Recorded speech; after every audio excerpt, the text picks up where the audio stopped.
l'éducation est la base fondamentale d'une société. Mesdames, Messieurs, bonjour. Et bienvenue dans votre nouvelle émission éducative qui se passe tous les lundis sur Samy TV.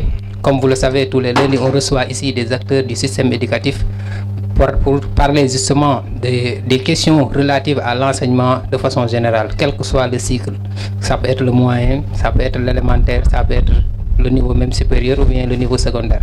Donc aujourd'hui, j'aurai le plaisir de vous présenter des invités qui sont dans le milieu, mais avec un thème qui est d'une importance capitale, portant justement sur l'éducation. Mesdames, Messieurs, bonjour. Aujourd'hui, à la présentation, vous aurez toujours comme ami serviteur Ismaël Nia. À la régie, il y a toujours notre infatigable Bassirou qui nous assure la technique pour que vous puissiez vous justement nous regarder à travers ce live Facebook et à travers nos chaînes YouTube. Donc aujourd'hui, la grande question qu'on va se poser justement n'est rien d'autre que l'école inclusive et l'action sociale. Voilà deux thématiques qui sont d'une importance capitale allant dans le sens justement de parfaire aujourd'hui l'enseignement de façon générale. Aujourd'hui, j'ai le plaisir de vous présenter à ma droite monsieur Daouda Diouf. Bonjour monsieur. Bonjour monsieur. En tout cas, je suis très ravi de vous accueillir ici. Le plaisir est partagé. Ah, merci beaucoup. À ma gauche aussi, j'ai comme invité la secrétaire générale justement de l'Action humanitaire Sénégal. Madame Sow, bonjour. Merci d'avoir accepté cette invitation. Merci à vous pour l'invitation. Ah, merci. Donc vous êtes dans cette association depuis combien d'années? Je suis dans l'association depuis à peu près 3 ans. 3 ans. Oui, je suis secrétaire générale depuis 1 an et demi. D'accord. Donc comme vous le savez, le débat est déjà campé. Donc on aura le plaisir justement de parler justement de l'action sociale, mais aussi de l'école inclusive et l'enseignement qui régit ces enfants a besoin éducatif spécial. Donc pour en parler justement, il fallait justement qu'on invite des acteurs qui sont dans le milieu et qui se connaissent, qui maîtrisent bien le milieu. Et pour cela, il y aura justement monsieur Daouda Diouf. Donc pour commencer, donc je vous laisse le soin de vous présenter pour les téléspectateurs qui nous suivent. Pour rappeler tout simplement, vous êtes dans votre émission éducative qui se passe ici tous les lundis à pareille heure, qui porte sur l'éducation justement. Donc monsieur. Bonjour monsieur Nia. Bonjour encore. Ravi d'être là pour parler d'un thème d'une capitale, d'une importance capitale qui porte sur l'éducation inclusive de façon générale, surtout maintenant à cette veille de rentrée. Véritablement, c'est un plaisir d'être là. Je m'appelle monsieur Daouda Diouf, directeur de l'école inclusive Tchaoulène, dans l'IF de Rufisque Commune. Donc cette école se trouve, où se trouve Tchaoulène pour les amis qui nous suivent, les internautes qui nous suivent? Pour rappel, que cette émission, vous savez que même depuis la diaspora nous suit en direct. Donc pour le rappeler, Tchaoulène se trouve où précisément? Tchaoulène, pour ceux qui connaissent bien Rufisque, c'est vers la sortie vers Mbour. Après la maison de Feu Mbaye chaque jour, vous tournez à gauche, ce qu'on appelle, là on appelle communément poste courant. À 200 mètres, vous êtes au niveau de l'école. D'accord. Donc ça se trouve dans le département de Rufisque. Oui, on l'appelle école inclusive Tchaoulène, mais qui se trouve dans le quartier Koloban. Donc même on tendance à dire école Koloban. D'accord. Donc à part votre fonction de directeur, vous gérez directeur d'école inclusive. Je veux dire, à part cette fonction, est-ce qu'il y a une autre casquette que vous occupez dans le secteur de l'éducation? Oui, dans le secteur de l'éducation, je suis syndicaliste de formation. Je milite au niveau de l'UDN Rénovation et je suis le chargé de l'organisation dans ce syndicat-là. Vous n'êtes pas aussi directeur, le président du CODEC? Je suis par ailleurs le président du CODEC S2 dans le district de 2. Dans le district 2. Donc ça veut dire qu'il y a district 1, 2, comme ça. Ah, on va revenir dans le district 2, il y a 2 codecs. Il y a le codec S1 et S2. D'accord, on va revenir sur ce point après, parce que normalement, comme vous le savez, les 2 points auxquels nous allons débattre aujourd'hui ne sont rien d'autre que l'éducation, l'enseignement inclusif plutôt, et aussi le rôle du codec. Si vous voulez, on va un peu aborder ce point par rapport dans le but de parfaire justement. C'est un plaisir de partager. D'accord, merci beaucoup. Donc, pour commencer, il y a une question peut-être qui me revient. C'est quoi l'école inclusive? si vous voulez me définir cette notion-là et quelle est son, peut-être pour une première question, quelle est son importance dans l'enseignement? Voilà, merci beaucoup M. Nia, c'est une question très importante, mais je vais remonter un peu pour qu'on comprenne un peu la notion d'inclusion. Absolument. Parce qu'autant il y avait des écoles qu'on appelle l'intégration des enfants, surtout qu'on appelait handicapés, de façon générale avec une mobilité réduite. Autant il y avait quelques écoles qui les prenaient en charge. Mais ces enfants-là, les enseignants n'étaient pas très bien formés. Et à un moment donné, il a fallu changer une politique et on a amené ce qu'on appelle l'inclusion. Et l'inclusion maintenant, c'est encore plus performante par rapport à l'intégration. Parce que l'inclusion, ces enfants-là sont pris au même titre que les enfants, on dit entre guillemets normaux. Sont dans les mêmes classes, ils suivent les mêmes enseignements, sont évalués dans les mêmes critères que les enfants qui n'ont rien. Donc il y a une égalité de chance par rapport à la réussite, par rapport à l'enseignement, en dépit des systèmes d'enseignement qui sont un peu différents. Bien sûr, parce que là on applique purement ce qu'on appelle la pédagogie différenciée. Ces enfants ils ont des déficiences. Oui. Quels sont peut-être les types de déficiences que vous avez dans votre école, vous? Chez nous, c'est nous qui prenons en charge. La seule déficience qui a toujours été laissée en rade, c'est les sourds-muets. D'accord. Les malentendants. Les malentendants et les enfants sourds-muets. Maintenant, c'est la seule couche qui n'a pas été à l'école. Les enfants sur fauteuil roulant à mobilité réduite ont toujours été à l'école. Parce que là, il fallait juste un petit aménagement des rampes et autres pour pouvoir les permettre d'accéder au niveau des salles de classe. Les aveugles et les malvoyants ont été toujours pris en charge par d'abord la seule école publique qui était au niveau de Thiès, qu'on appelle l'UNEFJA. Ensuite, on a une autre chance au niveau de Rufus. L'école Chérif 1 dans le quartier de Djorga accueille maintenant ces enfants-là, les malvoyants et les aveugles. C'est la seule couche de la société qui n'a jamais été prise en compte dans le système public formel, c'était les malentendants et les sourds-muets. D'accord. Cette initiative maintenant est venue à son heure et a démarré au Sénégal en 2015 par le partenaire qu'on appelle Humanité Inclusion, HI. Et notre école a eu la chance d'être choisie pour l'une des 4 écoles pilotes au Sénégal. Donc ça n'existe pas beaucoup au Sénégal. Il n'y a que 4 écoles qui sont en phase test pour l'enseignement inclusif des sourds-muets. Depuis quand vous avez commencé ce type d'enseignement dans votre école? Nous l'avons démarré en octobre 2015, à mon arrivée à Tchaoula. D'accord. Alors, donc, comme vous le savez, c'est une émission qui se passe ici tous les lundis. On parle toujours de tout ce qui gravite autour de l'éducation. Donc, pour vous dire tout simplement, à la deuxième heure, on va ouvrir le téléphone. Vous pouvez appeler pour contribuer. Sinon, à travers le live Facebook, vous pouvez poser vos questions ou apporter des contributions. Nous aurons l'occasion de répondre à ces questions-là. Donc, vous savez pourquoi je vous ai invité ici? Et par rapport à Madame Sow qui est là, parce que elle aussi, elle fait partie d'une association qui œuvre dans le bénévolat. D'accord? Donc, ils sont là en faveur des enfants démunis, quel que soit, parce que leur objectif c'est ça. Donc, certainement, ce débat sera répondra en parfaite harmonie par rapport aux attentes, certainement, des auditeurs, des téléspectateurs, des amis internautes et de toute la communauté éducative. Donc, c'est pour dire tout simplement, la partie civile joue un rôle très important pour parfaire, justement, l'enseignement. Donc, Madame Sow, vous êtes, comme vous l'avez dit tout à l'heure, vous êtes la secrétaire. Et si je reviens un peu par rapport à votre association, comment ça fonctionne, quels sont les objectifs et qu'est-ce que vous faites pour ces enfants qui sont dans les écoles et qui ont besoins éducatifs spéciaux, n'est-ce pas? Qu'est-ce que vous allez me répondre par rapport à ces questions-là? Merci pour la question. Je vais d'abord commencer par me présenter. Je m'appelle Yacine Sow, je suis assistante sociale de formation. Je suis secrétaire générale de l'association Action Humanitaire Sénégal depuis janvier 2019. Et comme par rapport à la question, Action Humanitaire Sénégal est une association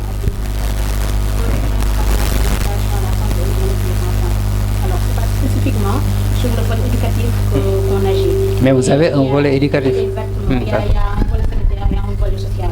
Comme vous le dites, nous avons le volet éducatif qui marche beaucoup, dans lequel on a plusieurs activités qu'on déroule tout au long de l'année, et pas seulement avec les écoles, mais aussi avec les daara. Allez-y, d'accord. Donc merci beaucoup pour ces éclaircissements. Certainement aussi, il y a...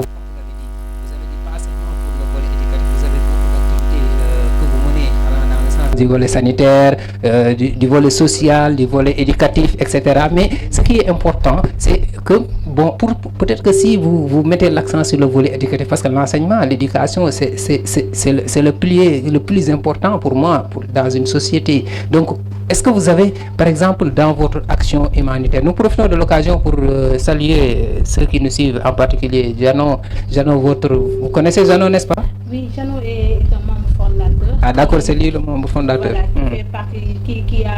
qui fait partie des gens qui ont créé Action Humanitaire. Ah d'accord. Qui a été EG aussi en un moment et qui continue à soutenir et à participer à toutes les activités de AHS et à nous représenter au niveau de la diaspora. Absolument. Voilà. Donc, pour en revenir par rapport à vos activités sur ce plan, vous savez qu'au Sénégal, il y a des enfants qui présentent des déficiences physiques, morales, auditives, etc., etc. Est-ce qu'il vous arrive de faire des activités en faveur de ces enfants-là qui sont souvent en besoin d'éducation sur tous les plans? Action Humanitaire Sénégal a eu à faire des actions avec ses enfants à travers l'école inclusive de Chérif 1, au niveau de Djorga, parce que depuis 3 ans maintenant, chaque année, Action Humanitaire Sénégal organise une campagne de collecte et de distribution de kits scolaires à l'école inclusive de Chérif 1. On salue le directeur au passage qui est très ouvert, très disponible par rapport à toutes nos actions. Et à chaque fois qu'ils ont un certain besoin et que AHS est là, qu'on peut l'assurer, AHS se porte volontaire du moment où le besoin est là et aussi AHS est dans la capacité de les soutenir. Parce que les enfants qui sont en situation de handicap font partie de la société. Au-delà de l'handicap, qu'elle soit physique, qu'elle soit motrice ou autre, ces enfants font partie de la société, ils font partie intégrante au même titre que les autres enfants. Donc eux aussi, ils ont tous les droits et eux aussi, ils méritent d'avoir une chance dans ce milieu éducatif. Donc, si par exemple, comme vous l'avez campé, certainement vous aviez déjà commencé à faire des activités allant dans le sens justement d'aider ces enfants à besoins éducatifs spéciaux.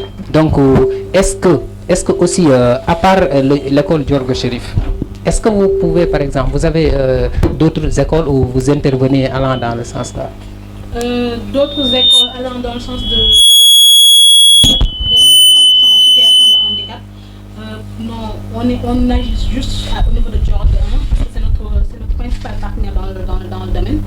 Mais au-delà de l'école de l'éducation inclusive, on agit dans d'autres structures, dans d'autres écoles, que ce soit à Rufisque ou ailleurs, parce qu'à Guidok, qui est un village qui se trouve à Kersambakal, on a eu à ouvrir là-bas une école parce qu'il n'y avait pas d'école dans le village, et chaque année on les appuie en matériel scolaire et éducatif pour pouvoir permettre à ces enfants d'avoir la chance de pouvoir avoir une éducation de qualité. Absolument. Donc, comme vous le savez, mesdames, messieurs, très chers internautes, très chers amis, voilà, ça se passe ici sur Samy TV tous les lundis. On parle d'éducation. Voilà, comme vous le voyez, l'Action Humanitaire Sénégal est en train de faire des actions, en tout cas, d'une importance capitale pour aider tous les enfants et donner une égalité de chance à tous ces enfants qui sont dans notre pays et un peu partout ailleurs. Donc, comme vous le voyez, monsieur Diouf, vous avez entendu ce que madame a dit. Très important. Qu'est-ce que vous en pensez? C'est très important. Je crois que d'abord je la remercie au passage pour son engagement. Je salue tous les membres de Action Humanitaire Sénégal. Je crois également juste une doléance, c'est leur demander d'élargir leur champ d'action afin que l'école inclusive Djaoulène puisse être également prise en compte. Parce que nous en avons largement besoin. Absolument. Donc si je reviens à vous par rapport au type d'enseignement, comme vous l'avez dit, parce que en fait, quel type d'enseignement utilisez-vous pour faire comprendre à ces malentendants tous les enseignements, apprentissages, ou bien et aussi c'est quel type de programme? Est-ce que c'est le même programme que les élèves qui sont en tout cas qui ne présentent aucun de ces déficiences là prennent? C'est le même type d'enseignement, c'est le même programme. Ah oui, mais ça devait être difficile, hein? C'est pas du tout difficile. Ah. Certes, c'est difficile pour les profs. Mais il y en a beaucoup au Sénégal. Pour un professionnel, c'est pas difficile. Parce que nous, d'abord, les malentendants et les sourds-muets, eux, ils apprennent avec ce qu'on appelle la langue des signes internationale, ce qu'on appelle l'ASL international, qui est signé aux États-Unis, au Canada, en France et partout. Maintenant, la chance que nous avons, c'est que le partenaire, avant d'abord de démarrer le projet, avait formé les maîtres qui devaient être titulaires des classes avec des suppléants et même moi en tant que directeur formé. Mais quelle est la durée de la formation? Parce que excusez-moi, j'ai eu à faire peut-être entendre quelque part à travers mes recherches que en fait, comme ce qui se passe au Togo comme au Burkina, eux ils ont adopté un système, ils ont apporté des innovations, mais c'est régional. Je ne sais pas au niveau de votre structure, est-ce que les enseignants c'est un cycle complet ou bien c'est une classe? Est-ce que les enseignants, il y a un enseignant spécialement qui se consacre pour ces élèves-là? Il y a beaucoup d'enseignants qui ont été formés. Et ce n'est pas une classe que nous en avons. Nous en avons actuellement 4 classes, du CI au CM2. Ces enseignants-là ont été bien formés en langue des signes. Et il y a même des enseignants qui doivent les seconder au cas où il y avait des absences ou bien des empêchements qui pourraient... C'est des classes qui consacrent, qui ne sont composées que des élèves, ces élèves-là? Non, dans ce cas, ça ne sera plus de l'inclusion. Quand on parle d'inclusion, c'est prendre des éléments qui jadis n'appartenaient pas à un groupe, les intégrer dans le groupe afin qu'ils se retrouvent dans les mêmes conditions d'apprentissage. Pourquoi ce choix? Parce que tout simplement, c'est des enfants de la société qui sont nés chez nous, qui ont grandi là-bas, qui ont le même droit que tous les enfants du pays qui doivent aller à l'école. Mais est-ce que parfois, il n'y a pas de problème, je vous dis entre guillemets, je ne vais pas appeler ça problème, mais difficulté entre la relation entre cet enfant et l'enseignant, ou bien c'est l'enseignant lui-même qui est formé, supposé formé, et le parent de cet élève-là? Non, il ne peut pas y avoir de problème. Difficulté, je veux dire quoi? De difficultés, il n'en manquera pas. Mais, quels sont ces genres de difficultés? C'est-à-dire la communication. Le parent qui est avec son enfant sourd, qui n'est pas formé en langue des signes internationale, il utilise son langage local. Maintenant, arrivé à l'école, l'enseignant est formé en ASL. Lui, il utilise la langue des signes internationale. Donc si le matin, nous utilisons la langue des signes internationale et qu'arrivé à la maison, la maman et le papa reprennent le local, là, il y a ce qu'on appelle la rupture du contrat didactique. Absolument. Et pour éviter cela, le partenaire a fait de gros efforts en formant les parents pour juste avoir le minimum nécessaire pour pouvoir communiquer avec les enfants. D'accord, donc ce type d'enseignement, si on revient par exemple, puisque dans votre école vous avez des enseignants, plutôt des élèves qui présentent des malentendants, comme vous dites, ils utilisent quelle langue de signes? Ce qu'on appelle l'ASL, la langue des signes internationale. L'ASL, ça veut dire... Comme si vous dites l'anglais, vous allez en Chine, c'est l'anglais qui est parlé là-bas. Vous communiquez, vous venez des États-Unis, on communique avec vous. L'ASL que nous utilisons également, si même ces enfants-là iraient aux États-Unis, demain, ils pourraient communiquer avec les sourds qui sont là-bas. Pareil pour le Canada. Donc, nous avons été formés dans cette langue des signes. Alors, comme vous le savez, mesdames, messieurs, nos très chers internautes, voilà, donc ça peut paraître bizarre pour peut-être que, comme le profane, comme vous dites tout à l'heure, comment enseigner un malentendant. C'est une question qui semble être un peu, qui renferme beaucoup de questions à la base. Mais est-ce qu'on peut avoir peut-être une petite explication dans une situation, comment faire pour faire comprendre cet élève-là une leçon? Parce que c'est des enfants qui ne sont pas seuls, ils sont dans le groupe d'élèves qui entendent. Quand la maîtresse parle, les autres entendent. Mais tout ce qu'elle veut dire, la maîtresse, je veux dire, elle signe ça. Donc elle utilise ses mains. C'est-à-dire, c'est comme si c'est un enseignement double. Vous parlez en même temps, vous utilisez vos mains. Parce que vous signez. Le sourd, il voit, il entend, il écoute, il fait tout avec les yeux. Donc vous captez leur attention. Ensuite, maintenant, vous utilisez vos mains. Les consignes données aux entendants qui s'exécutent sont données également en langue des signes avec les mains. Et je vous dis, les sourds, ils comprennent des fois même plus vite que les entendants. Parce que également, il faut dire que ils ont un certain don de Dieu. Absolument, absolument. Ça peut et pour preuve, je vous dis que j'ai beaucoup du CI au CE2. Au CE1, c'est une fille sourde qui est première de sa classe. Au CI, la première également, elle est déficiente auditive. Et au CE2 également, le premier de la classe, il est déficient auditif. Et ils sont évalués dans les mêmes conditions que les enfants entendants. Il ne faudrait pas dire que ces enfants-là ne sont pas valables. Ou bien les entendants là, c'est pourquoi un sourd devrait être premier. Parce que ce qu'ils comprennent, c'est ce que la maîtresse a expliqué et il exécute. C'est uniquement au niveau de l'évaluation qu'il peut y avoir une petite différenciation. Parce que l'entendant peut comprendre plus vite et le sourd peut tarder à comprendre. Dans ce cas, vous expliquez plus et vous lui accordez ce qu'on appelle dans cette pédagogie différenciée le tiers-temps. Le tiers-temps. Voilà. D'accord, on va revenir certainement sur ce point qui est très très important. Alors, comme on le dit, vous êtes toujours sur Samy TV, dans votre émission éducative qui se passe tous les lundis ici. À la deuxième partie, certainement, nous allons ouvrir la ligne. Vous pouvez participer et donner vos contributions ou bien vos questions. Comme on dit aujourd'hui, l'enseignement inclusif et l'action sociale. Et justement, j'en profite pour passer de l'autre côté. Madame Sow, comme on le dit, l'action humanitaire Sénégal, comme vous avez l'habitude de le faire, vos interventions sont axées sur beaucoup de domaines. Mais est-ce qu'il vous arrive parfois, est-ce que si vous pouvez me faire par exemple peut-être un petit aperçu sur ce volet-là, ce volet éducatif, par rapport à depuis la création de votre structure jusqu'à maintenant? Depuis la création de AHS, par rapport au volet éducatif, on a d'abord commencé par la campagne de collecte de distribution scolaire, c'est notre campagne phare. Et à la base, comme je l'ai dit tout à l'heure, on le faisait avec toutes les écoles, il n'y avait pas de spécificité. Mais vu que l'école inclusive, on nous avait contacté pour des besoins assez spécifiques, on a redoublé d'efforts sur ce plan pour pouvoir leur donner le matériel dont ils ont besoin, surtout en braille, parce qu'avec eux c'est le braille qu'ils utilisent.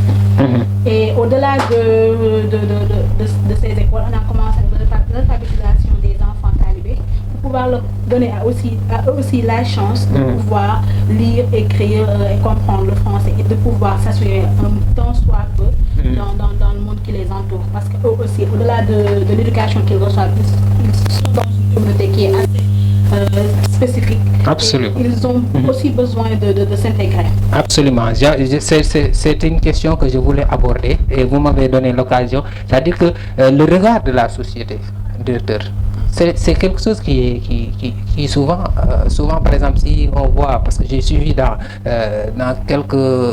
d'après mes recherches, parce qu'il y a certains parents qui ont ces genres d'enfants-là, souvent ils ont parfois un problème pour même eux-mêmes s'intégrer avant même leur enfant. Et comment vous allez aider ces parents-là à gérer, affronter cette situation? Parce qu'il y a un regard, par exemple, j'ai vu quelque part un parent qui dit que, une femme qui dit que, le regard de la société, ils le disent que c'est comme une sorte de malédiction.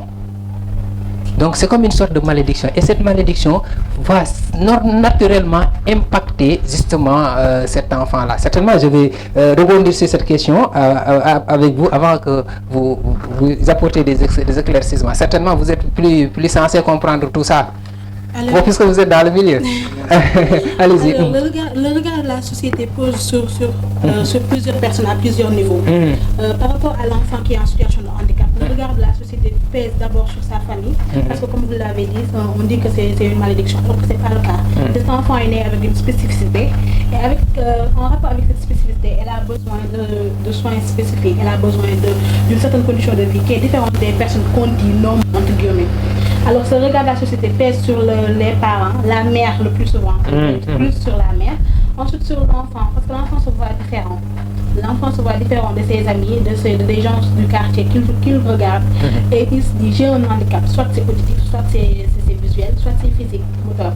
Alors par rapport à cet handicap, les enfants sont souvent exclus. Le regard de la société pèse lourd même, sur l'enfant, sur les parents. Quelle est la Convention internationale des droits de l'enfant? Il n'y a pas de spécificité entre un enfant aveugle et un enfant qui ne souffre pas de déficience. Ils sont au même pied d'égalité. Alors si la société les rejette, c'est aussi à la société de mettre en place les moyens nécessaires pour les réintégrer. Absolument. Pour les aider à avoir leur place dans cette société. Parce qu'être sourd, aveugle ou de déficient moteur ne signifie pas être mis à l'écart. C'est une spécificité certes, mais c'est un plus que les autres n'ont pas. Parce que cette situation de handicap peut vraiment servir ces enfants dans une situation où nous qui sommes censés être normaux, entre guillemets, on ne peut pas s'en sortir. Mais vous, est-ce qu'il vous arrive dans votre structure de sortir et aller chez ces enfants-là, dans leur maison, et essayer de trouver comment ils vivent avec leurs parents, et pour les accompagner sous un autre angle, parce que vous n'êtes pas censé être dans les classes. Il y a des enseignants qui sont bien formés par l'État à travers ses partenaires, qui font un travail sur ce plan-là. Mais vous, à votre niveau, au-delà de l'aide, au-delà de cette aide que vous dites, il vous arrive de vous déplacer dans votre association? Suivant les cas qu'on nous propose, parce qu'il arrive qu'on nous propose des cas avec des enfants qui ont des besoins spécifiques par rapport à un handicap, et suivant ces cas, on est obligé d'aller sur le terrain pour voir le degré de handicap et les besoins que l'enfant a et essayer d'apporter une solution par rapport à ça.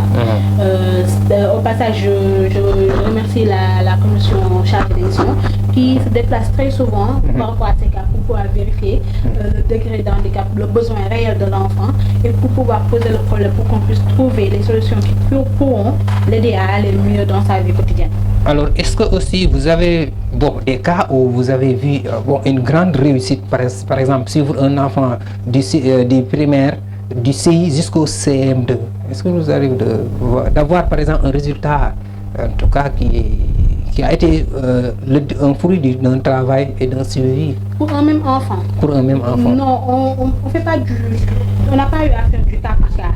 Mais par rapport, par exemple, à l'école inclusive chez nous, par exemple, quand on voit les progrès que ces enfants font chaque année, à chaque fois qu'on vient pour leur faire des dons, parce qu'à chaque fois qu'on part là-bas, c'est pour une journée, ou minimum une demi-journée. On passe souvent le minimum une matinée là-bas. Alors quand on voit l'effort qu'ils font et les progrès qu'ils font en classe, ça fait chaud parce qu'on se dit que ces enfants, avec l'aide qu'on leur apporte, ils ont en plus, ils se sentent bien dans leur peau, dans leur handicap, et ils arrivent à gérer le groupe. D'accord. Alors, pour vous taquiner un peu, vous êtes dans l'action humanitaire depuis beaucoup d'années, plusieurs années. Les postes sont occupés en un temps bien défini, n'est-ce pas, ou bien? Alors, la question que je vais vous poser, c'est combien on vous paye chaque mois? Rien du tout. Rien? Pourquoi? Mais pourquoi vous travaillez pour du néant, quoi? C'est du bénévolat. Bénévolat, on ne paye pas, c'est sûr. Ah bon, on vous regarde, c'est tout le monde entier qui vous regarde. Jano est en train de regarder. Bénévolat, on entend faire une action de façon désintéressée, sans rien attendre en retour. AHS, on fait nos activités sans rien attendre en retour. Il n'y a pas de crédit téléphonique, il n'y a pas de paiement salarial, il n'y a rien. Juste que tu le fais avec le cœur. Et la seule satisfaction que tu as, c'est de voir une personne quitter une situation A à une situation B. C'est ça qu'on a comme c'est ça la récompense, quoi. C'est ça la récompense. Mais je pense qu'en matière d'action sociale, en ma qualité d'assistant social, je peux parler dans le domaine pour dire qu'en matière d'action sociale, le plus souvent, si tu attends un retour, ça va être assez délicat. Donc, parce que si tu n'es pas un fonctionnaire de l'État et tout, dans le milieu associatif, dans le bénévolat, il ne faut pas avoir en arrière-pensée qu'il doit avoir quelque chose en retour. Donc vous êtes en tout cas une source d'inspiration pour la jeunesse sénégalaise par rapport à l'activité que l'action humanitaire sénégalaise est en train de mener dans le bénévolat. Mais certainement je reviendrai avec une autre question par rapport à la relation entre l'action humanitaire et les autres partenaires et tout. Donc ce sera l'occasion pour en parler. Mais directeur, si je reviens à vous par rapport à la relation, à ce regard de la société que j'ai posé tout à l'heure à Madame Sow, vous, comment vous vivez cela avec le parent, avec la société, le parent, l'enfant, etc. Merci beaucoup. C'est d'abord ce qu'on appelle l'acceptation du handicap. Parce que n'est pas un handicap n'importe qui. Oui, absolument. nous avons un problème d'abord chez nous. Dès qu'un enfant est né handicapé, il y a la stigmatisation. Absolument. Même sa propre famille ne veut pas le voir. C'est un problème qui a quand même évolué dans le bon sens, il faut le dire. Parce que il fut un moment, nous dit-on que c'était des enfants qu'on liquidait entre guillemets, parce que c'était comme une malédiction divine. Absolument. Alors que c'est faux. C'est seulement selon les spécialistes, c'est des troubles génétiques qui font qu'un enfant puisse naître avec... Parce que la science peut expliquer tout par rapport à cela.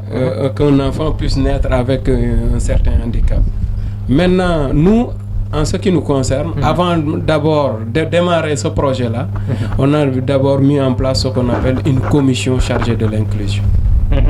Et cette commission-là, qui était dirigée par une maîtresse, la titulaire de la classe, devrait faire la sensibilisation au niveau école. Puis c'est des enfants qui parlent, qui doivent être dans la même classe avec d'autres enfants qui ne parlent pas, qui n'entendent pas. D'abord, ces enfants-là doivent être préparés pour les accepter d'abord, dans la classe, ensuite dans la cour, sur le chemin de l'école. Donc c'était un travail à faire. Ce que nous avons, je ne dirais pas réussi, mais en tout cas nous avons fait des efforts dans ce sens. Les parents sont venus, nous les avons réunis en cellule, on les a sensibilisés par rapport au handicap, parce qu'il y a certains parents, dès que leur enfant est né handicapé, ils ne veulent même pas le voir. Jusqu'à souvent, parfois ça c'est très important. Les laissant eux-mêmes. C'est pourquoi je disais que déjà le parent même qui n'a même pas, qui n'a aucun déficit, je veux dire, qu'on dit normaux, comme le dit Madame Sow tout à l'heure. Ces parents-là, souvent même, sont déjà handicapés mentalement avant même l'enfant. Alors ce travail que vous faites avec ce parent, en les regroupant en cellules, ça porte fondamentalement sur les grandes lignes, portent sur quoi? Les grandes lignes portent tout simplement sur comment aider les enfants à s'améliorer dans l'éducation. Et c'est des enfants qui ont véritablement beaucoup de capacités par devers eux. Mais si vous les stigmatisez, vous tuez en eux leur talent. Le génie qui dort en eux, quoi. Oui, absolument. Et nous, cette sensibilisation, quand elle réussit au niveau de l'école, au niveau de la classe, si vous venez à l'école, à la sortie des classes, vous ne pouvez pas dire que tel enfant c'est lui le sourd, c'est l'autre qui est l'entendant. Parce que même les entendants, ils s'efforcent à signer pour communiquer avec ces enfants. Ouais. Donc, c'est dans ce sens-là que nous tentons véritablement à faire comprendre à d'autres parents qui n'arrivent toujours pas à accepter le handicap de leurs enfants, de les sortir. C'est des enfants qui ont besoin de sortir, d'aller à l'école, d'aller avec leurs camarades, d'aller jouer, se sentir comme des personnes. Et ces enfants-là, ces parents-là, s'ils amènent les enfants à l'école, ces enfants-là n'auront que véritablement une amélioration par rapport même à leur capacité mentale. D'accord. Alors, il y a certainement aussi une autre question qui va revenir. Mais pour rappeler un peu à ceux qui nous suivent, nous sommes en direct sur Samy TV. Comme on le fait tous les lundis, on reçoit ici les acteurs du système éducatif. Mais aujourd'hui, j'ai un grand plaisir de recevoir ici un directeur d'école, un enseignant, en tout cas un acteur qui, au-delà de ses compétences, même regorge des compétences plus que des compétences, parce qu'enseigner des enfants à besoins éducatifs spéciaux demande naturellement beaucoup d'efforts, comme je l'ai dit tout à l'heure. Comme M. Diouf et aussi Mme Sow, qui est la secrétaire générale, comme elle dit, elle n'est pas payée. Comme pour ceux qui vous qui nous suivez en tant que jeunes, c'est important de le rappeler parce que c'est du bénévolat. C'est pourquoi je vous ai posé cette question. C'est juste pour montrer à la jeunesse sénégalaise que il ne faut attendre, en tout cas comment formuler même l'expression, n'attendez rien de personne, allez-y, faites ce que vous avez à faire, faites-le pour l'intérêt de votre pays. C'est ça l'objectif même de l'action humanitaire Sénégal. Alors, il y a aussi une autre question que je voulais vous poser, M. Diouf, par rapport à cette relation. Je vous dis, est-ce qu'il vous arrive par exemple qu'un enseignant se déplace dans la maison de cet enfant qui présentant une déficience pour suivre comment il évolue chez lui, etc. L'évolution de cet enfant. Ouais. Nous avons des assistants qui sont au niveau des classes, qu'on les appelle des AVS, des auxiliaires de vie scolaire. Ces AVS-là maintenant sont chargés de faire le suivi au niveau école.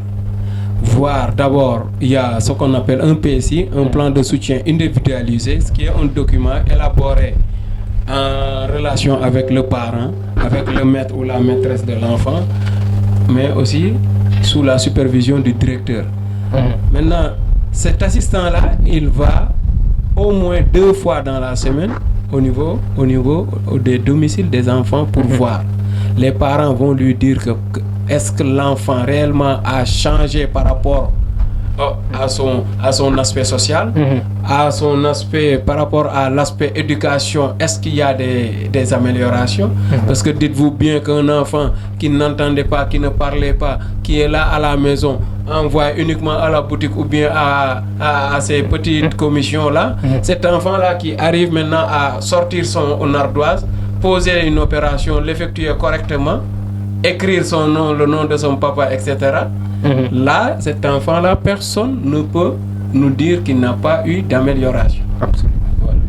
Et ces assistants-là sont chargés de faire le suivi et de faire remonter ce qu'on appelle le feedback des informations recueillies, glanées au niveau des maisons. Absolument. Parce que ce que j'ai vu à Bénin, plutôt au Burkina Faso et au Togo, ils ont développé peut-être la même chose mais sous un autre angle parce qu'ils ont des enseignants itinérants. Ils sont spécialement formés pour ce que vous venez de dire, ces assistants qui vont dans les maisons et parfois même interviennent dans les classes avec le maître ou la maîtresse pour si la maîtresse a des difficultés peut-être pour enseigner, voilà, l'enfant a besoin présentant ces déficiences là. C'est pratiquement la même chose. Peut-être que la seule différence ici c'est que c'est pas peut-être c'est bien formalisé par rapport à dire qu'au Bénin et au Burkina, même qu'au Togo, en tout cas c'est plus formel qu'ici. Parce que nous, moi je croyais c'est le contraire. Vous dites que parce que eux, pourquoi vous dites que là-bas c'est plus formel? C'est plus formel parce que eux ils ont démarré depuis très longtemps. Ils vous ont démarré par rapport à ça. Ils nous ont défoncé. Déjà HI travaille avec eux. AFD aussi je crois travaille avec eux quoi. Oui, l'AFD également intervient, appuie HI dans ce volet éducation de l'inclusion des sourds. Parce que ici, véritablement, nous avons le même type d'enseignants, mais nous les appelons ici, c'est des AVS, auxiliaires de vie scolaire. Ce n'est pas des fonctionnaires de l'État. Donc l'État n'a pas encore formé des enseignants au niveau jusqu'à la sortie des formations pour que cet enseignant puisse venir tenir une classe inclusive. Inclusive uniquement quoi. Oui, c'est des AVS qui ont été formés sur le tas, qui viennent. Mais est-ce que ça ne serait pas, excusez-moi, est-ce que ça ne sera pas paradoxal? Par exemple, entre l'inclusion justement et former un enseignant spécial qui est susceptible de tenir une classe réservée à peut-être ces déficiences-là. Ça ne serait pas un paradoxe? Nous sommes en phase test. Nous sommes en phase test. L'idéal serait que chaque enseignant, à la sortie de son formation, puisse être affecté à Kédougou et recueillir les enfants sourds, muets ou aveugles là-bas dans d'autres classes.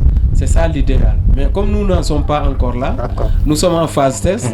Les enseignants n'ont pas été formés en initial. Quand vous les formez, vous voulez maintenant augmenter le travail. Alors que sans assistance, ça devient très difficile. En tout cas, c'est très important, comme on le dit. C'est un souci de tous les États, de toute la nation, que tous les enfants aient cette éducation appropriée pour pouvoir s'intégrer, comme Madame Saoula a dit tout à l'heure. Alors, à la première partie, on avait parlé justement de l'inclusion, de l'action sociale. Maintenant, on va attaquer la deuxième partie. Mesdames, Messieurs, nos très chers internautes, nos très chers téléspectateurs, vous êtes en direct ici sur Samy TV. Maintenant, vous pouvez appeler sur le numéro qui s'affiche sur la description du live Facebook pour contribuer par rapport à cette émission, comme on le fait tous les lundis. Donc, Madame Sao, vous dites que vous n'êtes pas payé, d'accord. Alors, au-delà de ces actions-là, parce que certainement, vous avez parlé du bénévolat. Est-ce que vous avez des partenaires qui vous aident? Alors, juste avant de parler des partenaires, j'aimerais revenir sur un point que vous avez développé tout à l'heure, par rapport aux enseignants. Alors, c'est vrai qu'il n'y a pas d'enseignants qui sont spécifiquement formés dans les techniques de langue des signes ou de braille de base.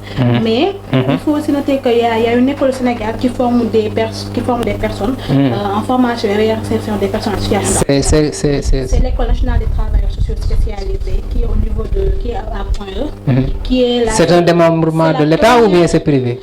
L'école nationale des travailleurs sociaux spécialisés dépend du ministère de la Santé et de l'Action sociale. Donc c'est un démembrement de l'État. Et les élèves qui y sont, pour la plupart, réussissent à un concours d'État. Un concours qui est fait chaque année et il y a aussi la formation payante. Mais par exemple, pour la promotion 26 que je maîtrise et dont je fais partie, il y a 16 personnes qui sont spécialisées en formation et réinsertion des personnes en situation de handicap. Et c'est des personnes qui peuvent aider dans ce éducatif, dans la mesure où c'est des personnes qui sont formées en braille, qui sont formées en langue des signes, qui sont formées en psychologie de l'enfant et psychologie de l'handicap. Mais est-ce que vous arrivez, par exemple, comme vous le dites, d'intervenir dans ces écoles-là? Est-ce que vous ne êtes pas cloîtré dans votre coin avec vos connaissances et voilà quoi, comme ce que font beaucoup de gens? Parce que je constate cela au Sénégal. Hein. On récolte des compétences, mais on peut les enterrer, peut-être, je ne sais pas, pour attendre qu'on vous paye, comme vous n'êtes pas payé. Donc, est-ce que vous avez des... Beaucoup d'entre eux font de l'AVS à la base avant d'être intégrés au niveau de la fonction publique. Parce qu'à la sortie, automatiquement, on n'est pas intégré à la fonction publique, mais beaucoup d'entre eux, pour un début, sont AVS et accompagnent les enfants pendant un temps avant de trouver un emploi beaucoup plus stable. Parce que l'emploi d'AVS, comme le disent, c'est un emploi qui est fixe et figé suivant les scolaires. En général, les parents prennent les AVS en octobre et puis c'est comme un contrat, quoi. En juillet, ça se termine, tout le monde s'en va. Mais c'est des gens qui sont formés, qui pourraient, à mon avis, apporter beaucoup de choses à l'éducation nationale s'ils trouvaient la meilleure façon de les intégrer dans la formation des enseignants. Parce que beaucoup d'enseignants ont un problème.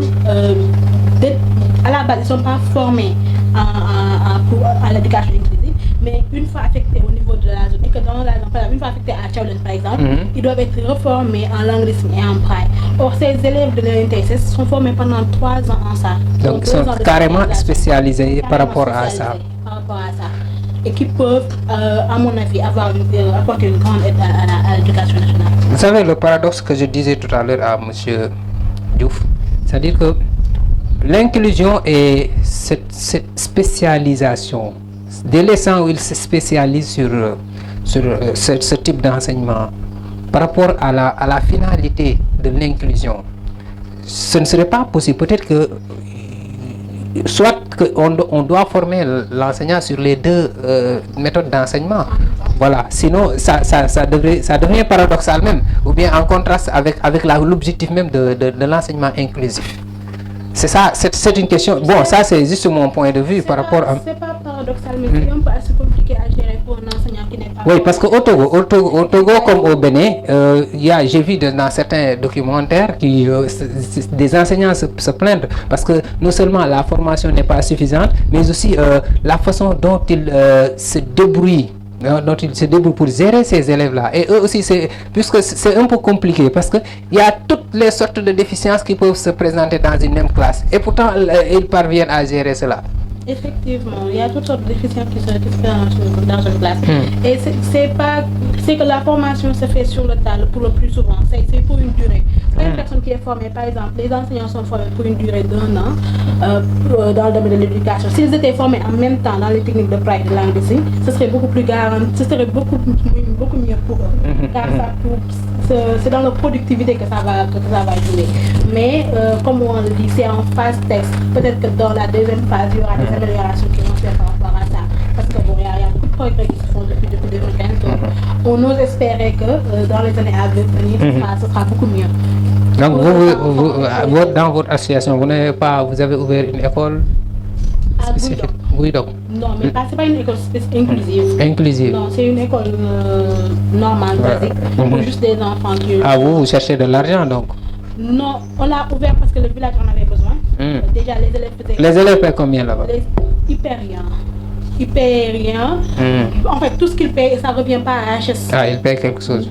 On a demandé au village du moment où on les a ouvert les écoles et que chaque année on leur donne des fournitures scolaires, on leur a demandé de gérer cela pour payer les enseignants qui sont sur place. Mais nous, on n'a rien en contrepartie. Ce qu'on fait, c'est depuis qu'on l'a ouvert, ça fait 4 ans, chaque année au mois d'octobre, on y va, on leur donne des cahiers, des stylos, tout le matériel scolaire dont ils ont besoin, et on revient et on les exhorte à faire participer la population pour pouvoir aider les enseignants qui sont sur place, pour pouvoir aussi trouver des tables. La motivation, c'est très important, parce que les enseignants sont des artisans du savoir, ce sont les premiers remparts même pour bâtir une nation, en tout cas stable et prospère. Bon, j'avais une question, peut-être certainement, c'est l'occasion de répondre à cette question, le partenariat. Vous avez combien de partenaires vous? AHS a plusieurs partenaires. On en a un qui est principalement notre partenaire officiel, c'est la Goutte d'eau. La Goutte d'eau. Qu'on salue de passage, mais qui est toute l'équipe. Oui, on leur passe le bonjour. Qui nous aide beaucoup dans toutes les activités. Dans toutes les activités qu'on fait, pour la plupart, quand on les sollicite, ils sont présents dans toutes nos activités. Donc, excusez-moi, je profite de l'occasion pour dire à nos amis internautes, vous pouvez appeler sur l'émission ou bien vous appelez au 77 960 15 23 pour participer à cette émission. Je rappelle que vous êtes en direct sur Sabi TV dans votre émission éducative qui se passe tous les lundis à pareille heure, justement pour parler de l'éducation avec des acteurs qui gravitent autour, qui sont dans le milieu, justement pour éclairer l'opinion, dans le cadre de parfaire justement le milieu éducatif sénégalais. Donc, vous en étiez par rapport à la Goutte d'eau. La Goutte d'eau, c'est une association qui se trouve en Belgique. Bon, vous n'avez pas de partenaire ici au Sénégal? Ici au Sénégal, pas de partenaire, pas une structure qui est en partenaire. Pourquoi? Bon, disons qu'on n'a pas eu à... Vous n'avez pas sollicité, parce qu'en fait, il y en a, vous pouvez trouver des entreprises avec les RSE qui vont peut-être déployer des budgets allant dans le sens du social, et dans ce social, il y a ces enfants, il y a ces activités que vous faites en faveur de ces déficiences. Il y a des bonnes volontés, Beaucoup. Ah, donc ça veut dire qu'il y a beaucoup d'argent. Qu'ils appuient nos activités, mais pas une structure qui se démarque du lot et qui dit que de façon spécifique, je suis partenaire officiel. D'accord. C'est comme pour l'international, on a des partenaires, on a aussi des bénévoles. Et on dit que même nous, membres, on est partenaires. Absolument, oui. Je suis membre de AHS, tu es déjà un partenaire, car par exemple, quand on prend le volet éducatif, par rapport aux campagnes de collecte et distribution des kits scolaires, chaque année on fait des collectes internes. Et par rapport à ces collectes internes, chaque membre prend le soin de collecter dans son entourage des gens, de demander aux gens qui l'entourent, nos parents, nos amis, nos collègues, d'appuyer les actions de AHS parce que c'est pour la vie, c'est pour les enfants et ils le font à gaieté de cœur. Et à chaque année, on réussit l'objectif. D'accord. Chaque année, vous réussissez l'objectif et on essaie de réussir beaucoup d'objectifs, plus quand même cet objectif que vous vous êtes fixé, parce que c'est salutaire. On a invité la secrétaire générale pour essayer d'apporter des éclaircissements et aussi appeler les partenaires, de venir les appuyer parce qu'ils font un travail excellent et d'appeler tous les jeunes à intégrer justement cette association. Donc, je reviens à vous à la deuxième partie. Certainement, il nous reste quelques minutes. On a trop développé sur l'inclusion parce que tellement que c'est important. Vous voyez, certainement, peut-être de façon résumée, le codex, etc. Alors, bon, le codex, moi, j'ai du mal à comprendre. Ces organisations tellement nombreuses là, et spécifiées et bien organisées, donc vous gérez vous le codex et quelle est son importance? Voilà. Alaykoum salam, il y a quelqu'un qui est en ligne. Allô? Ça va bien? Ça va, alhamdulillah. Nasser Ndiaye. Nasser Ndiaye, vous nous appelez d'où? Je vous appelle de Salimbourg. Ah, de Salimbourg, oui. Merci. Vous voulez participer à cette émission? Pardon? Vous voulez participer à cette...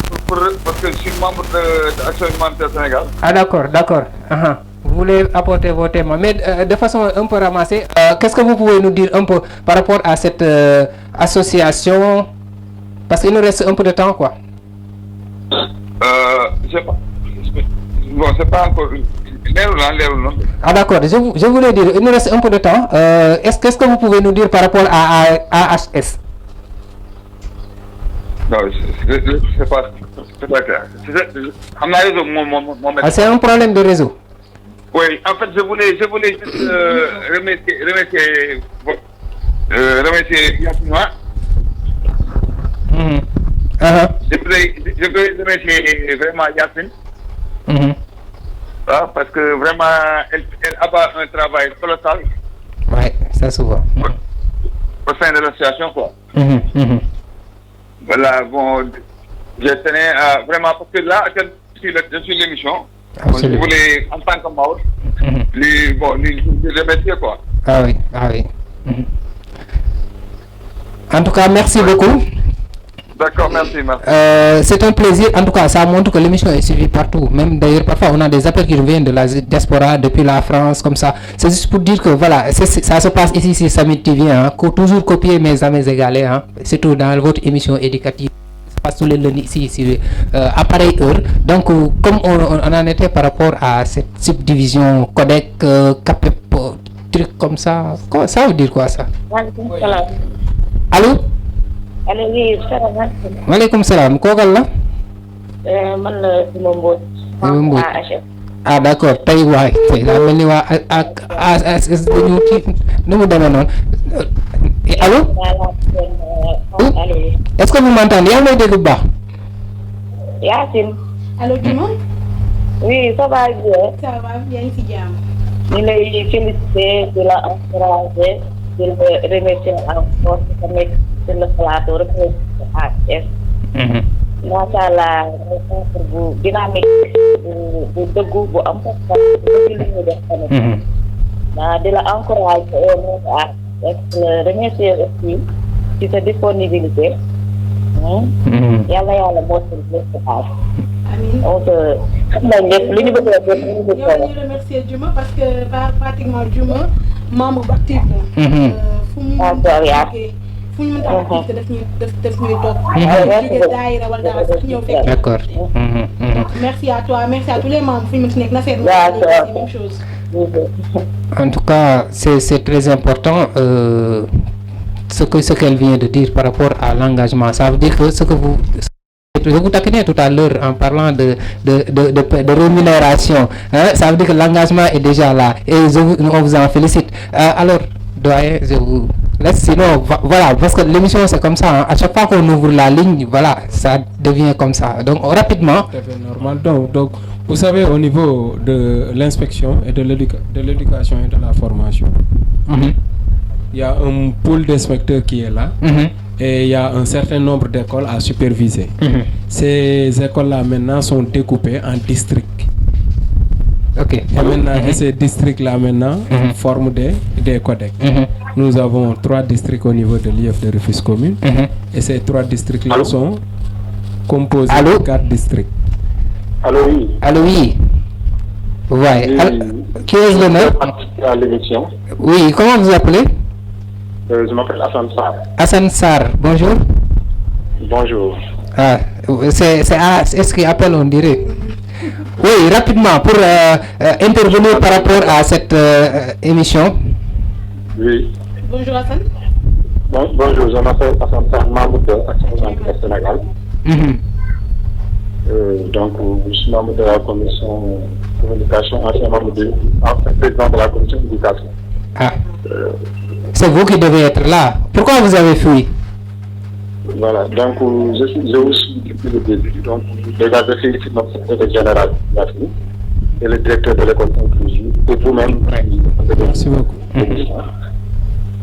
Pour vous dire tout simplement que vous faites quelque chose de très important. Parce que parler de l'école inclusive au Sénégal est quelque chose de très important, d'autant plus que les enfants ont les mêmes droits, malgré que les enfants de l'école inclusive viennent avec un handicap. Mais il faut quand même qu'il y ait une certaine considération, mais voire même plus de considération à leur égard, pour qu'ils puissent ne pas se sentir stigmatisés à l'égard des autres enfants qui sont dans les autres écoles. Absolument. Et là également, tout à l'heure, vous avez posé une question à Yacine concernant nos partenaires. Il vous a parlé de notre partenaire, tel que la groupe. Oui. Mais tout simplement pour vous dire que dans Action Humanitaire Sénégal, d'abord, tous les membres sont des partenaires. D'accord.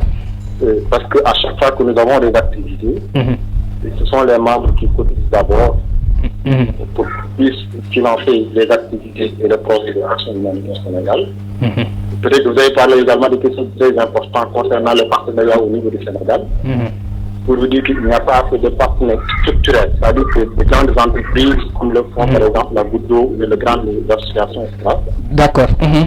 Rapidement, là, nous voudrions quand même aussi appeler les gouvernants ou bien les grandes institutions du Sénégal de penser à appuyer les associations comme Action humanitaire Sénégal, puisque ce qu'ils font, c'est une participation citoyenne. Absolument, absolument. Déjà, la finalité même de l'association, c'est la valeur est déjà humaine. L'école, déjà au niveau de ce village-là, il y avait le bâtiment depuis très longtemps. Absolument, absolument. Je crois que... pas avoir une école.